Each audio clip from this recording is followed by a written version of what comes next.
أصبحنا وأصبح الملك لله والحمد لله، لا إله إلا الله وحده لا شريك له، له الملك وله الحمد وهو على كل شيء قدير.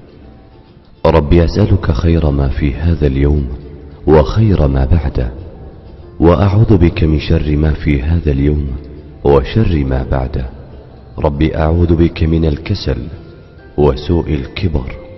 ربي أعوذ بك من عذاب في النار وعذاب في القبر. اللهم أنت ربي لا إله إلا أنت، خلقتني وأنا عبدك، وأنا على عهدك ووعدك ما استطعت. أعوذ بك من شر ما صنعت. أبوء لك بنعمتك علي وأبوء بذنبي، فاغفر لي فإنه لا يغفر الذنوب إلا أنت. اللهم إني أصبحت